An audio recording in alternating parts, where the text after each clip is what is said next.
আসসালামু আলাইকুম রহমতুল্লাহ বরকাত। বিসমিল্লাহির রহমানির রহিম। আলহামদুলিল্লাহ ওয়াসসালাতু ওয়াসসালামু আলা রাসূলিল্লাহ ওয়া আলা আলিহি ওয়া সাহবিহি আজমাইন, আম্মা বাদ।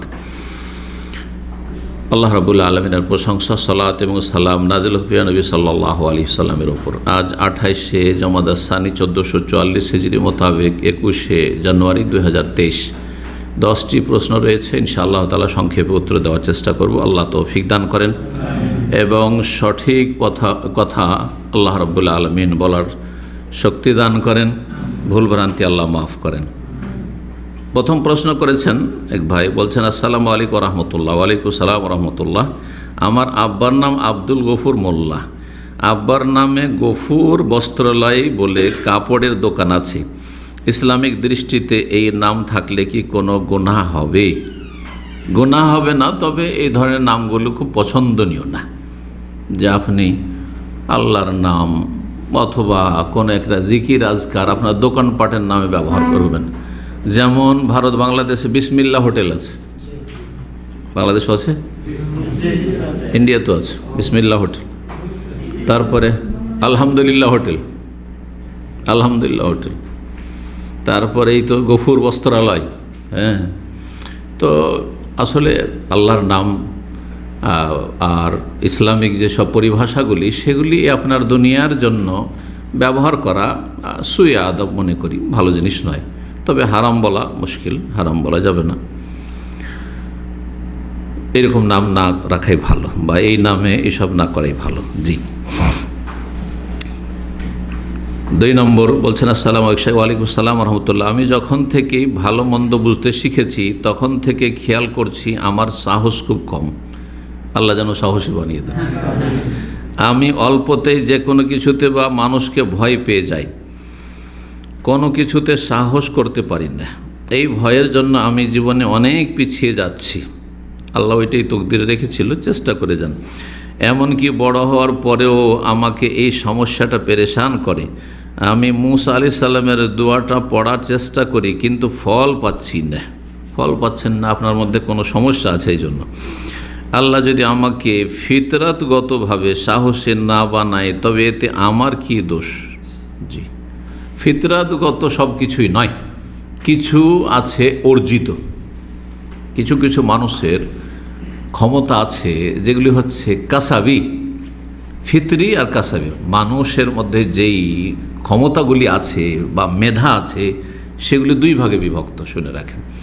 এক হচ্ছে ফিতরি বা জিবিল্লি, প্রাকৃতিক, যেটা বলা হয়েছে যে এখানে কী বলেছে ফিতরাতগত, ওইটা হচ্ছে ফিতরি বা জিবিল্লি, প্রাকৃতিক, ন্যাচারাল। আর একটি হচ্ছে কাসাবি বা ইকতেসাবি, যেটা অর্জিত, উপার্জন করা যায়, অর্জন করা যায়। যেমন এলিম, মায়ের পেট থেকে এলিম শিখে এসছে, পুরোটা তো আস্তে আস্তে অর্জন করেছি, তাই না? একদিনে হবে? 10 বছর 20 বছর আগে আমার যে এলিম ছিল এখন কি সেটা? হ্যাঁ, বা 10 বছর আগে কি এত এইরকমই ছিল? না, মোটেই না। তো ধীরে ধীরে মানুষ অর্জন সারা জীবন করতে থাকে, যদি একটা সময় আসে মাইনাস হইতে লাগে বিভিন্ন মানুষের। এইরকমই আখলাক, চরিত্রের দিকটি, মানুষের চরিত্র। ধরেন রাগের কিছুটা আছে যেটা ফিতরি, প্রাকৃতিক। কিছু মানুষই আছে ওর প্রকৃতিটা হচ্ছে রাগী, আর কিছু আছে খুব ঠান্ডা মেজাজ, এটা প্রাকৃতিক, কিন্তু সেটাকে সুসজ্জিত করা যায়। তাতে কিছুটা আপনি ইকতিসাব করতে পারেন, মানে অর্জন করতে পারেন। যত বেশি আপনার কোরআন সুন্নাহর জ্ঞান হবে, কোরআন হাদিসের, এবং আল্লাহর ভয় হবে আর ইসলামের ভালো বৈশিষ্ট্যগুলো আপনার মধ্যে আসবে, তত আপনার চরিত্র গঠন হবে, সুন্দর হবে। তখন রাগ আসলেও রাগকে কন্ট্রোল করার মতো আপনার মধ্যে ক্ষমতা তৈরি হয়ে যাবে, যদিও প্রাকৃতিকভাবে আপনি একটা রাগী মানুষ। এই রকমই খুব ঠান্ডা মানুষ, এমন ঠান্ডা একেবারে ভেদা, আমাদের ভেদা মানুষ বলে ঠান্ডা, কিন্তু যখন কোরআন হাদিসের জ্ঞান আসবে আর আল্লাহর জন্য যখন রাগের বিষয় আসবে, তখন অবশ্যই রাগ হবে। এটা আল্লাহর জন্য রাগ, আমার ব্যক্তি স্বার্থে রাগ। আমাকে মেরে দিক, আমার রাগ হবে না।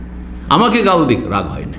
কিন্তু আল্লাহর দিন সম্পর্কে অবশ্যই আমার একটা গায়রাত আছে, আত্মমর্যাদাবোধ আছে, আমার রাগ আছে। জি, নবী সাল্লাল্লাহু আলাইহি ওয়াসাল্লাম ব্যক্তির জন্য কখনো নিজের স্বার্থে কখনো প্রতিশোধ নেননি, কিন্তু আল্লাহর দিনের কোনো কিছু নষ্ট করলে অবশ্যই রাগান্বিত হয়েছেন, চেহারা লাল হয়ে গেছে। এসব হাদিস আপনারা পড়েছেন, বিভিন্ন সময় দেখেছেন। জি, তো শুধু ফিতরাতের দোষ দিলে হবে না, যে আমি মনে হয় জন্মগত এইরকম, এমনটা বললে হবে না, বরং আপনাকে চেষ্টা করতে হবে এ থেকে আল্লাহর কাছে কিভাবে সাহায্য পাবো, বা আদৌ কি আল্লাহ আমাকে সাহায্য করবেন। এই যে করবেন না, নেগেটিভ চিন্তা করছেন, এটা আপনার দোষ। সব সময় ইতিবাচক হইতে হবে, পজিটিভ থাকবেন, আল্লাহ সম্পর্কে হুসনুজ্জান, সুধারণা রাখবেন। এটা আমি খুবই বলি, কারণ এটা খুবই গুরুত্বপূর্ণ জিনিস। আমি জীবনে কখনো ভাবিও না যে আমি অসুস্থ হয়ে যাব, নেগেটিভ কোনো চিন্তা করি না।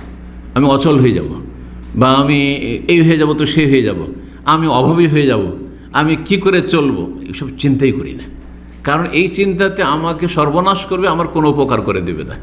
কিন্তু রব্বুল আলামিন সম্পর্কে সবসময় আশা রাখি যে আল্লাহ যা রেখেছেন ওর চাইতে আরও ভালো রাখবেন, আরও সুস্থ রাখবেন, আরও রিজিকে বরকত দেবেন, আরও আমাকে বিভিন্ন দিক থেকে সুখী করবেন, আরও এলেম দেবেন। হ্যাঁ, তো এতে দেখি যে অনেক ফায়দা আছে। কারণ এটি কোরআন হাদিসের কথা। হাদিসে কুদসি শুধু একটি বলছি, আল্লাহ বলছেন আনা ইনদা জান্নে আবদি বি, আমার বান্দা আমার সম্পর্কে যেমন ধারণা রাখে, ধারণার সাথে আছি আমি। আপনি কেমন ধারণা রাখেন, দোয়া করছেন আল্লাহর কাছে, যে ধারণা থাকে আল্লাহ অবশ্যই কবুল করবেন, কেন দিবেন না, অবশ্যই আমার রোগ ভালো করবেন, আল্লাহ করবেন।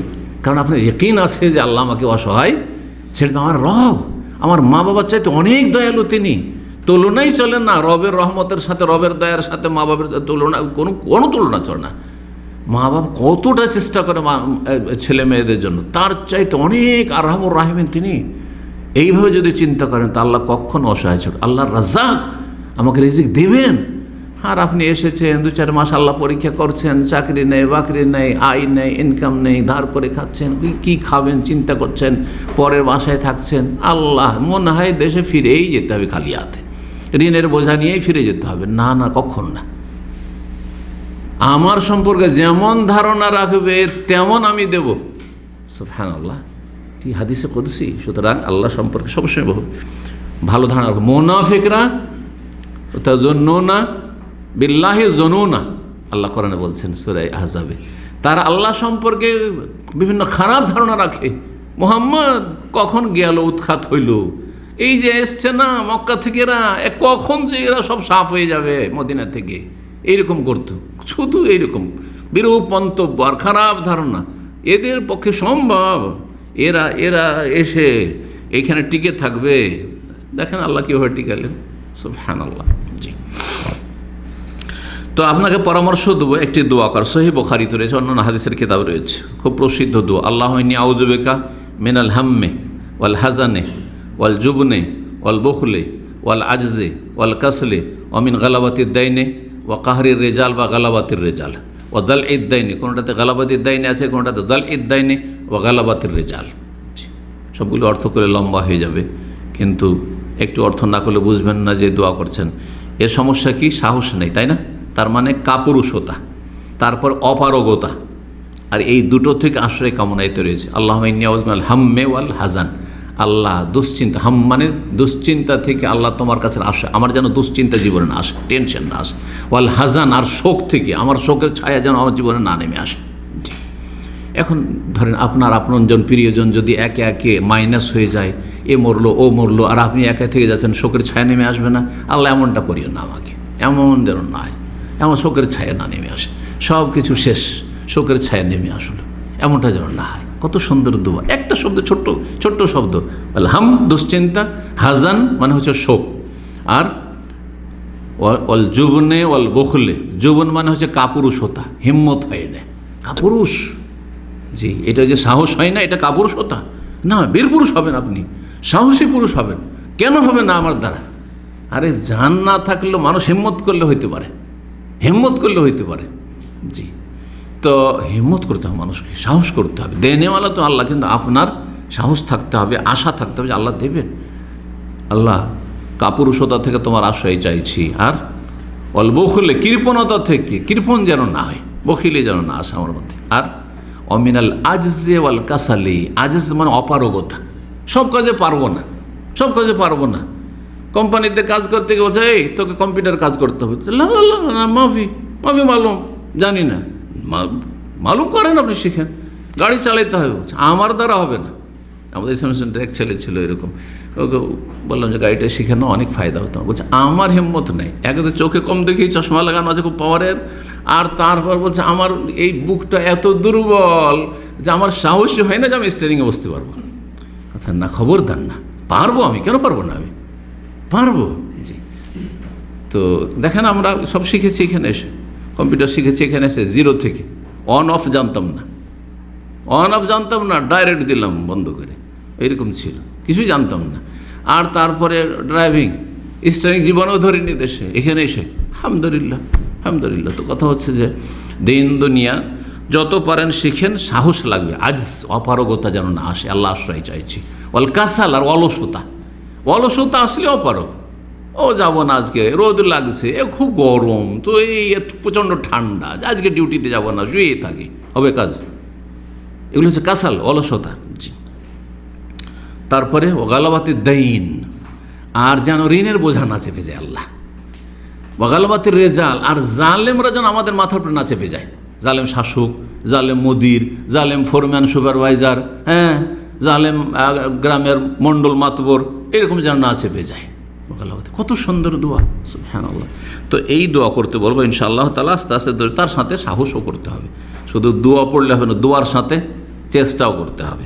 আল্লাহ তৌফিক দান করুন।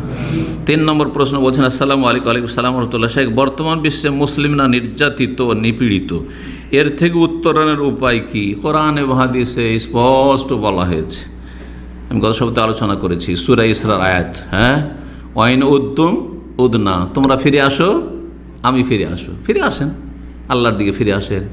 শিরকের দিকে চলে গেছেন, মাজার পূজায় কেন, তাওহীদের দিকে ফিরে আসেন, হ্যাঁ, তারপরে বেদাতের দিকে কেন গেছেন, সুন্নতের দিকে ফিরে আসেন।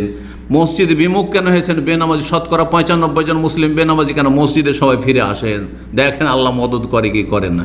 কথা বোঝা গেছে? যে দুনিয়াদারি কেন, পেট পূজা কেন করছেন, আল্লাহর ইবাদতবন্দি করেন, আল্লাহর আস্থা ভরসা বাড়ান। পেট পেট পেট পেট হারামে ডুবে গেছেন, হারাম খাবেন কেন, হারাম থেকে মুক্ত হন। এইভাবে আল্লাহর দিকে ফিরে আসতে হবে। একটি হাদিস বলবো, হাদিস আবু দাউদে রয়েছে এবং আল্লামা আলবানী হাদিসটিকে সহি বলেছেন। আবু দাউদের 3003 নম্বর হাদিস। নবী সাল্লাল্লাহু আলাইহি ওয়াসাল্লাম, লা ইয়ানজিউ, তোমাদের উপর যে আল্লাহ সাল্লাল্লাহু আলাইকুম যুল্লান, তোমাদের উপর লাঞ্ছনা আল্লাহ চাপিয়ে দেবেন। লা ইয়ানজিউ, অতক্ষণ পর্যন্ত আল্লাহ সেই লাঞ্ছনা দূর করবেন না, হাত্তা তারজিউ ইলা দীন, যতক্ষণ তোমাদের দিনের দিকে ফিরে না আসে। কোন দিকে ফিরে আসতে হবে? আল্লাহর দিনের দিকে ফিরে আসুন। হারাম দেখছেন, হারাম দেখা বাদ দেন। হারাম শুনছেন, হারাম শোনা বাদ দেন। নেকির কথা শুনে কোরআন শোনেন, কোরআনের তাফসীর শোনেন, ইসলামিক আলোচনা শোনেন, গান বাজনা শোনা বাদ দেন। ফিল্ম দেখছেন, ফিল্ম দেখেন না। আপনি ইসলামিক সময়টা ভালো কাজে লাগান। আপনি জবানে খারাপ কথা বলছেন, নোংরা অশ্লীল কথা বলছেন, গালমন্দ বলছেন, আপনি জিকির আজকার করেন, এইভাবে ফিরে আসেন। দেখেন যত ফিরে আসবেন, ব্যক্তি সংশোধন হবে, পরিবার সংশোধন হবে ধীরে ধীরে। পরিবার সংশোধন হলে সমাজ সংশোধন হবে, সমাজ সংশোধন হলে দেশ সংশোধন হবে, দেশ সংশোধন হলে তখন আস্তে আস্তে সারা বিশ্ব সংশোধন হবে। এটা হচ্ছে সংশোধনের তরিকা। এই নয় যে শুধু ডান্ডা দিয়ে ঠিক করব, এটা ভুল তরিকা।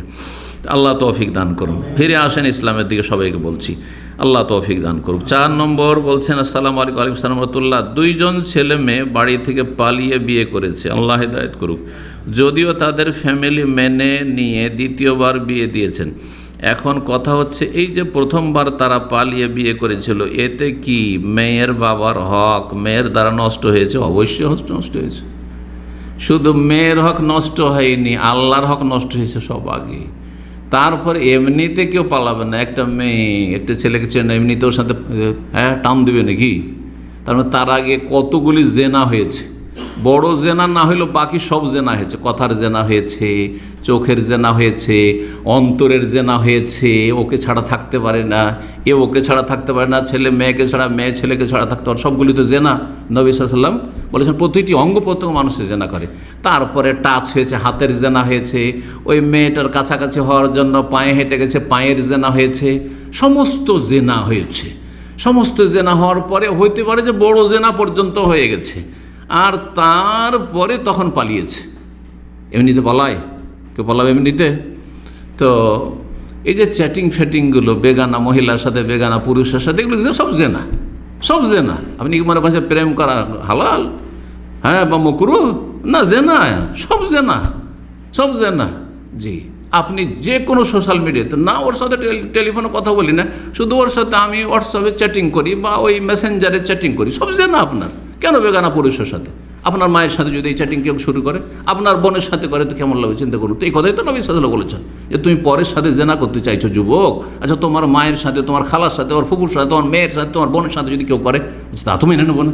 আর তা মেনে নেবে না তো ওই মেয়েগুলো তো কারো মা, কারো মা, খালা, কারো বোন, কারো মেয়ে। জি, আল্লাহ বুঝার তৌফিক দান করুন। সুতরাং প্রথম আল্লাহর হক নষ্ট করেছেন, হ্যাঁ, আর তারপরে যদি বড় জেনা লিপ্ত হয়ে থাকেন, বড় কাবিরা গুনাহ করেছে, আর না হলে ছোট জেনাগুলি এতগুলি হয়ে গেছে তারপরেই পালিয়েছেন, সুতরাং সেটাও কাবিরা গুনাহ। বলবো যে তওবা করেন। আর বাপ ছাড়া, অভিভাবক ছাড়া বিয়ে করা হারাম, এই হারাম কাজ করেছেন, যার ফলে বাপের নাফরমানি করেছেন, বাপের সাথে বেয়াদবি করেছেন, তার কাছেও ক্ষমা নেবেন। সবগুলি গুনাহ আছে, এত সোজা বিষয়টি নয় যে পালিয়ে গেলাম, বিয়ে করলাম, তারপরে বাধ্য করলাম, বাপকে রাজি করে নিলাম, হয়ে গেল ছুটি। না না না, এরকম এত সোজা বিষয় নয়। আল্লাহ হেদায়েত দান করুন।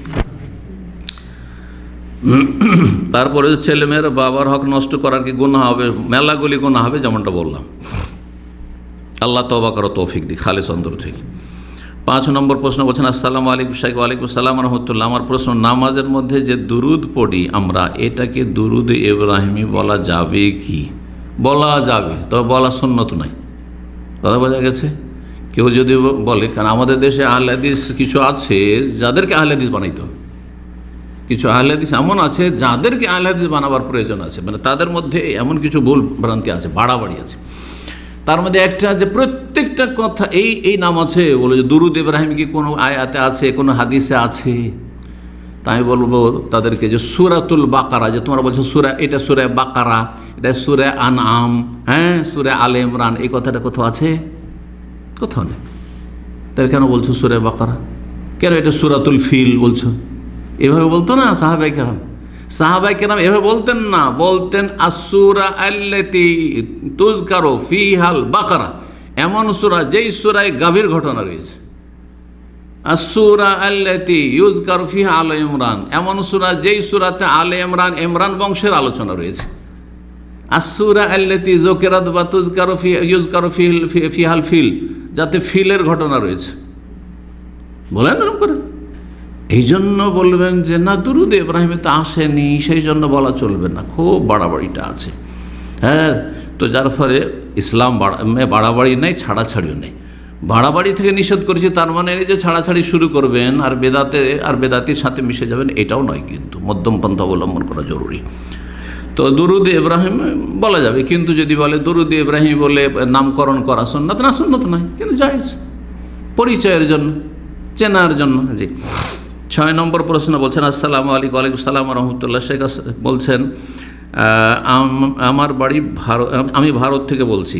আমার প্রশ্ন হচ্ছে, আমি আল্লাহু আকবার কবীরা আলহামদুলিল্লাহ কাসীরা ও সুবহানাল্লাহি বুকরাতাও ওয়া আসীলা, এটি সালাতে কখন পড়বো? সানা পড়ার পর না তাকবীরে তাহরিমা বলে হাত বাঁধার পর বলবো? জানালে খুব উপকৃত হবে। এইটি একটি সানা। সানা নবী সাল্লাল্লাহু আলাইহি ওয়াসাল্লাম থেকে কাছাকাছি 10-এর অধিক হবে যে সানার দোয়া আছে। আপনারা জানেন কয়টা জানেন? হ্যাঁ, মাশাআল্লাহ, দিয়ে 3টা 4টা হয়ে গেছে।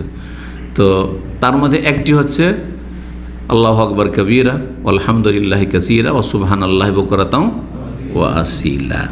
হাদিস সহিহ মুসলিমে রয়েছে, সহিহ মুসলিমের 943 নম্বর হাদিস, যেখানে রয়েছে যে একজন সাহাবী, জনৈক ব্যক্তি এসে সালাতে লাগলো নবী সাল্লাল্লাহু আলাইহি ওয়াসাল্লামের পিছনে। আর লাগার পরে আল্লাহু আকবার তাকবীর তাহলে বলার পরে আল্লাহু আকবার কবীরা আলহামদুলিল্লাহি কাসীরা সুবহানাল্লাহি বুকরাতাও ওয়া আসীলা। যদিও এই হাদিসটাতে স্পষ্ট এভাবে নেই, কিন্তু ওই সময়টাই বলেছে। এটাই সমস্ত ভাষ্যকারগণ ব্যাখ্যা করেছেন, কারণ এটি হচ্ছে আল্লাহর সানা গুণগানের জায়গা। তাছাড়া যে জায়গাগুলি রয়েছে সেই জায়গাগুলিতে এমন জিকির নেই, যেমন আত্তাহাত আছে, দুরুদ আছে, দোয়া আছে, সেখানে সিজদাতে দোয়া আছে, তসবিহ আছে। তো এই জায়গায় বলেছেন। যখন এই কথা শুনলেন, নবী সাল্লাল্লাহু আলাইহি ওয়াসাল্লাম সালাম ফেরার পরে বলছেন যে এই কথাগুলি কে বলল এই কথাগুলি? তখন সেই লোকটি বলছে যে আনা ইয়া রাসূলুল্লাহ, আমি বলেছি। তখন বললেন রাসূল, আজাবতু লাহা, আমি অবাক হলাম এই বাক্যটির জন্য। যে ফেরেশতারা সেটা দ্রুত বেগে নিয়ে গেছে আল্লাহর কাছে। তো হ্যাঁ, সে এতে রয়েছে যে তার জন্য আকাশের দরজা খুলে দেওয়া হয়েছে। এই হাদিসটাতে রয়েছে আকাশের দরজা খুলে দেওয়া হয়েছে। আর যেটাতে ছিল ওই সামি আল্লাহু লিমান হামিদার পরে রব্বানা ওয়ালাকাল হামদ হামদান কাসিরান তাইয়িবান মুবারাকান ফি, ওইটাতে রয়েছে যে আমি দেখলাম কাছাকাছি 30টা ফেরেশতা যারা দৌড় দিচ্ছে যে কে আগে নিয়ে যায়। কিন্তু এই হাদিসে রয়েছে আমি অবাক হইলাম এই কালিমাগুলির জন্য যে ফতিহাত লাহা আবুস সামা, আকাশের দরজা খুলে দেওয়া হয়েছে। জি, তো এটা ওই সানার জায়গায় পড়বেন, সানা পড়ার পরে নয়, সুবহানাকা পড়ার পরে নয়। হয় সুবহানাকা পড়েন, আর না হয় আল্লাহু বাইদ বাইনি পড়েন, না হয় ইন্নী ওয়াজহাতু ওয়াজহিয়া পড়েন, না হয় আল্লাহু আকবার কবীরা আলহামদুলিল্লাহ কাসীরা সুবহানাল্লাহি ওয়া বিহামদিহি ওয়াসিলা পড়েন, অসুবিধা নেই। জি, 7 নম্বর প্রশ্ন করেছেন। আসসালামু আলাইকুম সাহেব। ওয়ালাইকুম আসসালাম ওয়া রাহমাতুল্লাহ। মেডিকেল স্টুডেন্টদের পোস্ট মর্টেম ভুল না, পোস্ট মার্টাম, আসলে পোস্ট মার্টাম বলা হয় এটাকে। পোস্ট মার্টামের বাংলা কি বলতে পারে? মাশাআল্লাহ, কে বললো গো? আসান তো, মাশাআল্লাহ। কার কাছ থেকে শিখা? মানে আমার কাছ থেকে নাকি? ময়না তদন্ত, বুঝা গেছে, ময়না তদন্ত। তো পোস্ট মার্টাম যে লিখেছে সে যদি মেডিকেলের ছাত্র হয় তাই তো পোস্ট মডেম তো করবে না, এই তো মডেম বানিয়ে দিয়েছে, ইন্টারনেট মডেম।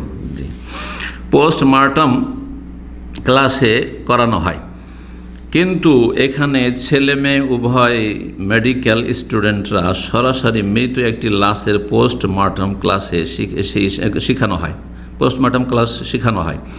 মুসলিম হোক আর বেধর্মী হোক, এভাবে উলঙ্গ হয়ে ক্লাস করানো, আবার উলঙ্গ না হলেও ক্লাস করানো অসম্ভব। উলঙ্গ না হলে মানে নিজেরা উলঙ্গ নয়, ওই যে লাশটা যেটা পোস্টমার্টম হচ্ছে, ময়না তদন্ত হচ্ছে, কিন্তু তার ভাষাটা উল্টোপাল্টা একটু হয়েছে। না হলে আমরা অপারেশন করা অসম্ভব হয়ে পড়বে। এটি কতটুকু ইসলামে জায়েজ? প্রয়োজন হলে জায়েজ, যার জন্য প্রয়োজন জায়েজ। প্রথম কথা, সহশিক্ষা ইসলামে জায়েজ নয়। ছেলে মেয়ের, সাবালক সাবালিকা একই সাথে লেখাপড়া, এটা জায়েজ নয় শরীয়তে। তাহলে জায়েজ করলে কি করতে হবে? মেয়েদের আলাদা মেডিকেল কলেজ হবে, হ্যাঁ, আর ছেলেদের আলাদা মেডিকেল কলেজ হবে, এটা হচ্ছে ইসলাম। আর তারপরে কোনো মৃত লাশ, মুসলিমের মৃত লাশ সে এটা করবে না। কোনো মৃত মুসলিমের জন্য জায়েজ না যে তার শরীরকে, বডিকে অথবা তার অঙ্গ প্রত্যঙ্গ দিয়ে দিবে মেডিকেল কলেজে, যে এটা দিয়ে আমরা ছাত্ররা স্টাডি করুক, এটা হারাম, জায়েজ নয়, এটাও শুনে রাখেন। তাহলে কি করে হবে? অমুসলিম যাদের কোনো হুরমত নেই, যাদের দেহের কোনো সম্মান নেই, আর তাদের কাছে কোনো ব্যাপার না, তারা দিচ্ছে। কিন্তু কোনো মুসলিম বলবে যে আমি ওসিয়ত করে গেলাম আমার বডিটা যেন মেডিকেল কলেজে অফ করে দাও, দান করে দাও, এটা হারাম, এটা হারাম, জায়েজ না। আর আপনাদের জন্য প্রয়োজন যদি মেডিকেলের ছাত্রছাত্রী হন তো জায়েজ আছে, কিন্তু সহজ শিক্ষা জায়েজ নয়। আল্লাহ হেফাজত করুক এবং শাসকদেরকে বোঝার তৌফিক দান করুক। যারা শিক্ষা দফতরে দায়িত্বশীল রয়েছেন তাদেরকে আল্লাহ ইসলাম বোঝার, আমল করার তৌফিক দান করুন। 8 নম্বর প্রশ্ন বলছেন, আসসালামু আলাইকুম। ওয়ালাইকুম আসসালাম ওয়া রাহমাতুল্লাহ। আমাদের একজন দিনী ভাই ইউটিউব চ্যানেলে বেদাতি বক্তাদের ওয়াজ ছাড়ে, আল্লাহ হেদায়েত করুক। দুনিয়াদার, পেটুক, এই চ্যানেলের আয়কৃত টাকা কি হালাল? এক তো এমনি ইউটিউব চ্যানেলে আপনি আয় করবেন, আপনি ডলার অপশন খুলে, এইটাই জায়েজ নয়। আর তারপরে বেদাতি আলোচনা দিয়ে আপনি আয় করবেন, হারামের ওপরে ডবল হারাম, দুইটা হারাম। কথা বোঝা গেছে? বেদাতি আলোচনা এমনি প্রচার করে একটা লোককে যদি বেদাতি আলোচনা দেন, তাই তো হারাম। তা আপনি ইউটিউব চ্যানেলে দিলেন আপনার পেট পূজার জন্য, আর হাজার হাজার লক্ষ লক্ষ লোক শুনবে, ভিউয়ার হবে, তো সমস্ত গুনাহগুলি আপনার আমলনামাতে চাপবে। যত লোক গোমরাহ হবে বেদাতি বক্তব্য শুনে, তত লোকের গুনাহগুলি আপনার ওপর চাপবে। এই ইউটিউবার, জি ইউটিউবারকে বলছি, পেট পূজারি যারা। বাকি কথা হলো, যদি কোরআন সুন্নাহর আলেমদের বক্তব্য দেওয়া হয় তাহলে তাতে দুটো দিক রয়েছে। একটি হচ্ছে যে ভিউয়ারের ওপর যতগুলি লোক শুনল, তো এতটুকু পর্যন্ত জায়েজ হতে পারে, যদি সেই আলোচক যার আলোচনা সে অনুমতি দেয় তাহলে। কিন্তু আর একটা দিক হচ্ছে যে ওখানে অ্যাড দিচ্ছে, ইউটিউব কোম্পানি কি করছে, অ্যাড দিচ্ছে। আর অ্যাডগুলি কিসের? অ্যাড মানে অ্যাডভার্টাইজ, অ্যাডভার্টাইজ দিচ্ছে। তো অ্যাডভার্টাইজগুলো কিসে দিচ্ছে? মহিলার ছবি আসছে, উলঙ্গ অর্ধ উলঙ্গ ছবি আসছে, হ্যাঁ, আর নোংরা দৃশ্য আসছে, আর সেগুলির এগনিস্টে কী করছে? ডলার দিচ্ছে বা পয়সা দিচ্ছে। তো এই যে অশ্লীলতা ছড়াচ্ছেন, যারা ইসলাম শিখতে যাচ্ছে তাদের সামনে প্রথমখানে এমনভাবে চলে আসছে এই অশ্লীল ছবি যে বেচারা ইসলাম শেখার জন্য প্রথম বাধ্য যে অশ্লীলতা দেখুক, নোংরামি দেখুক, বেহায়া বেপর্দা আর উলঙ্গ একটা মহিলাকে দেখুক, আর তারপরে তখন ইসলাম শিখুক। এই যে কাজটা করছেন, এটাতে রুজি হালাল হবে? রুজি হালাল হবে? কখনো হালাল নয়। এই জন্য এই রুজি হারাম, এই রুজি হারাম। ভালো করে শোনেন। জি, 9 নম্বর প্রশ্ন। আসসালামু আলাইকুম শেখ। ওয়ালাইকুম আসসালাম রাহমাতুল্লাহ। আমার প্রশ্ন, এখনকার সময় বিবাহের জন্য সহি আকীদার বেদাত মুক্ত নেককার ছেলে মেয়ে পরিবার খোঁজার উপায় কি? হ্যাঁ বলেন, খোঁজার উপায় কি? আজকাল তো সোশ্যাল মিডিয়া আরও সুবিধা। হ্যাঁ, যখন সোশ্যাল মিডিয়া ছিল না তখন যেটা ছিল সেটা হচ্ছে যারা কোরআন সুন্নাহ অনুসারী সালাফি আহলে হাদিস তাদের যে সংগঠনগুলি রয়েছে বা তাদের মাদ্রাসাগুলি রয়েছে, তাদের বড় বড় আলেমরা রয়েছে, তাদের সাথে যোগাযোগ করলে হয় যে আমার একটা ছেলে আছে, ওর জন্য এরকম একটা পাত্রী চাই, বা আমার একটা মেয়ে আছে, একটা ভালো পাত্র চাই, সহি আকীদার সালাফি কোরআন সুন্নাহর অনুসারী ভালো দিনদার ছেলে চাই, নামাজি ছেলে চাই। এটা ছিল যদি ইন্টারনেটের যুগটা শেষ হয়ে যায় বা ছিল না তখন। কিন্তু ইন্টারনেটের যুগে তো সোশ্যাল মিডিয়াতে দিয়ে দিতে পারেন। হ্যাঁ, কোনো অসুবিধা নেই, কোনো অসুবিধা নেই যে এইরকম ছেলে আছে, এইরকম মেয়ে আছে, তার জন্য এই কোয়ালিটির পাত্রী চাই, এই কোয়ালিটির পাত্র চাই। যদি কোথাও থাকে তো আমাদের সাথে এই নম্বরে যোগাযোগ করবে। এটা একটা তরিকা। আরেকটি তরিকা হচ্ছে বিভিন্ন ম্যারেজ, কি বলছে এগুলোকে? Marriage media. আচ্ছা, ম্যারেজ মিডিয়া, বিবাহের বিভিন্ন মিডিয়া আছে, বিভিন্ন সংস্থা আছে। তারা পয়সা নেয় কাস্টমারদের কাছে, ওদের কাছে যারাই সিভি দিবে, সিভি নেবে, আর তাদের কাছে প্রত্যেকের কাছে পয়সা নেয় যে তোমার পয়সা, তোমার খুঁজে দেওয়ার জন্য এই পয়সা নেবো, তোমার খুঁজে দেওয়ার জন্য, তোমার জন্য মেয়ে খোঁজার জন্য পয়সা নেবো, তোমার ছেলে খুঁজে দেওয়ার জন্য পয়সা নেবো। তো যারা করছে, আর তারা যদি সত্যি ভালো হয়, আখলাক চরিত্র তাদের ভালো হয়, আর তাদের আচার আচরণ ভালো হয়, আর তারা যদি বেঈমান না হয়, দুনিয়ার লোভী না হয়, আর যদি মানুষকে বিভ্রান্ত না করে, ধোঁকা না দেয়, তাহলে তাদের সহযোগিতা নিতে পারেন। জি, 10 নম্বর প্রশ্ন, সর্বশেষ প্রশ্ন। বলছেন, আসসালামু আলাইকুম। ওয়ালাইকুম আসসালাম রাহমাতুল্লাহ। যে কোনো পশু জবে করার পর আল্লাহুম্মা তাকাব্বাল মিন্নি বলা কি সুন্নাত? দয়া করে জানাবেন। পশু জবাই করে কিছু বলা এটি সুন্নত নয়। পশু জবাই করার জন্য যেটি শর্ত, ফরজ, সেটি হচ্ছে বিসমিল্লাহ বলতে হবে। বিসমিল্লাহ না বললে কোনো পশু হালাল হবে না। ওয়ালা তাকুলু মিম্মা লাম ইউযকার ইসমুল্লাহি আলাইহি, যার আল্লাহর নাম উচ্চারণ করে না সেই পশু খাবে না, আল্লাহ বলছে। বিসমিল্লাহ বলতে হবে, সাম্মিল্লাহ, বিসমিল্লাহ বলতে হবে। তার সাথে আল্লাহু আকবার বলা সুন্নাত। তাহলে বিসমিল্লাহ আল্লাহু আকবার বললেন, তাহলে ফরজ আদায় করলেন আর সুন্নত আদায় করলেন, তখন আপনার পশুটা কি হলো? হালাল হয়ে গেল, ব্যাস। আর তারপরে জবাই হয়ে গেলে তখন আল্লাহুম্মা তাকাব্বাল মিন্নি, আল্লাহ আমার পক্ষ থেকে কবুল করো বলবে। কি কবুল করো? আপনি কি এটা সাদকা করছেন? নিজে খাবেন তো কি কবুল করো? হ্যাঁ, এটা কি আপনি কুরবানি করছেন? এটা কি আকিকা করছেন যে আল্লাহ কবুল কর বলবেন? সুতরাং এমনি জবাই এটা নয়। কিন্তু আল্লাহুম্মা তাকাব্বাল মিন্নি কোথায় বলবেন? সহিহ মুসলিমের হাদিস রয়েছে, 1967 নম্বর হাদিস। নবী সাল্লাল্লাহু আলাইহি ওয়াসাল্লাম কোরবানি জবাই করলেন, উযহিয়া, কোরবানির পশু জবাই করলেন, আর বলেন আল্লাহুম্মা তাকাব্বাল মিন মুহাম্মাদিন সাল্লাল্লাহু আলাইহি ওয়াসাল্লাম, হে আল্লাহ এটি মুহাম্মদ সাল্লাল্লাহু আলাইহি ওয়াসাল্লামের পক্ষ থেকে কবুল করো। ও আলে মোহাম্মদ, মোহাম্মদ সাল্লাল্লাহু আলাইহি ওয়াসাল্লামের পরিবার বংশের পক্ষ থেকে কবুল করো, যারা মুমিন মুসলিম। ও উম্মতে মুহাম্মাদিন, আর মোহাম্মদ সাল্লাল্লাহু আলাইহি ওয়াসাল্লামের উম্মতের পক্ষ থেকে কবুল করো, এই কথা বলেছেন।